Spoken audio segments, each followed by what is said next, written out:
Assalamualaikum warahmatullahi wabarakatuh. Perkenalkan, nama saya Aldawati Wahab dengan NIM L21191046 yang merupakan salah satu peserta dari mata kuliah Dasar AMDAL kelas B.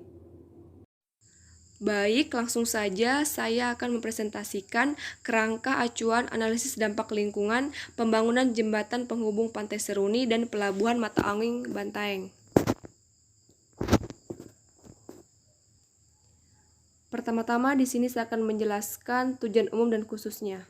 Semua pembangunan, termasuk pembangunan jembatan yang wajib AMDAL, maka kegiatan konstruksi fisik di lapangan tidak diperkenankan untuk mulai dikerjakan sebelum kajian kelayakan lingkungan di dalam studi AMDAL selesai dilakukan.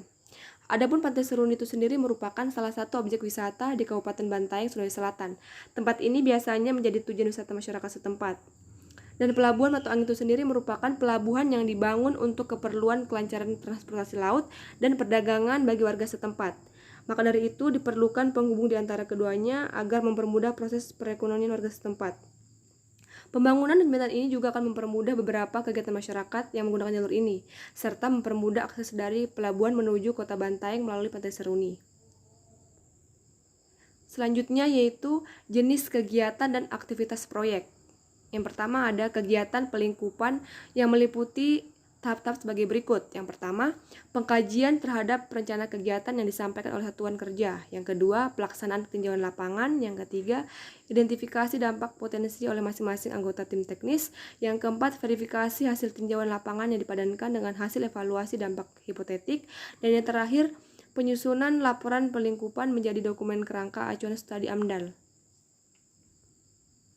Selanjutnya yaitu ringkasan rencana kegiatan. Yang pertama, pembangunan jembatan sepanjang 500 x 15 meter. Lokasi kegiatan berada di Jalan Seruni, Kecamatan Bantaeng, Kabupaten Bantaeng, Provinsi Sulawesi Selatan. Dan kondisi lokasi adalah daerah wisata keluarga Pantai Seruni. Selanjutnya yaitu rencana kegiatan pembangunan jembatan. Yang pertama, tahapan prakonstruksi. Yang pertama, survei lokasi, dan yang kedua, melihat kelayakan wilayah yang tepat akan digunakan untuk pengembangan proyek dan melakukan permohonan izin serta koordinasi bersama masyarakat setempat.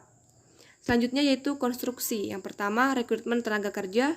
Yang kedua, mobilisasi peralatan dan material. Yang ketiga, pembersihan lahan. Yang keempat, pembangunan fisik bangunan. Dan yang terakhir, pemasangan peralatan.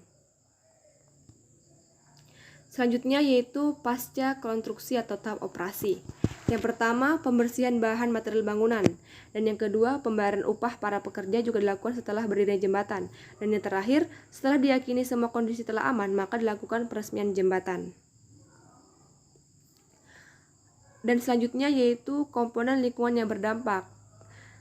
Kita dapat melihat pada tabel ini dampak lingkungan yang dipantau yaitu yang pertama, kualitas udara. Indikator atau parameternya, parameter udara yang dipantau adalah N2, O2, CO2, dan TSP. Sumber dampaknya yaitu pembuatan langsung jembatan dan mobilisasi peralatan. Yang kedua yaitu penurunan kualitas air. Indikatornya material atau bahan bangunan yang jatuh ke perairan dan dilihat dari kekeruhan airnya. Sumber dampaknya dari kegiatan pembangunan jembatan pada saat memasang tiang-tiang di dalam laut. Dan yang ketiga, gangguan biota air. Indikatornya dilihat dari biota yang mendominasi. Sumber dampaknya disebabkan oleh masuknya material yang dapat mencemari perairan tersebut. Dan yang keempat, gangguan lalu lintas di laut. Indikatornya lokasi, jumlah, dan jenis potensi konflik kendaraan pada lalu lintas laut. Sumber dampaknya mobilisasi peralatan dan material. Dan yang terakhir, gangguan kesehatan. Indikatornya yaitu kesehatan masyarakat pada saat pembangunan berlangsung. Sumber dampaknya dari kegiatan pembangunan jembatan. Selanjutnya yaitu rancangan studi kasus pasca pembangunan jembatan. Yang pertama, jumlah manusia yang terkena dampak. Yang kedua, luas wilayah persebaran yang terkena dampak. Yang ketiga, intensitas dan lamanya dampak berlangsung. Dan yang terakhir, banyaknya komponen yang terkena dampak. Selanjutnya yaitu identifikasi dampak.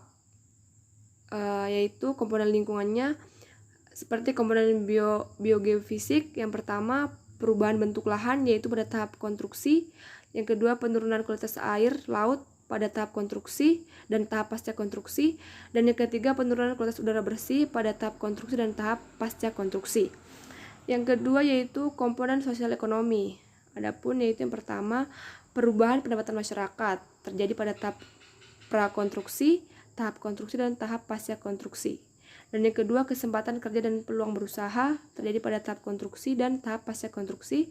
Dan komponen selanjutnya yaitu komponen sosial budaya. Yang pertama, sikap masyarakat terhadap proyek terjadi pada tahap prakonstruksi dan tahap pasca konstruksi. Dan yang kedua, ketenangan masyarakat terjadi pada tahap konstruksi dan tahap pasca konstruksi.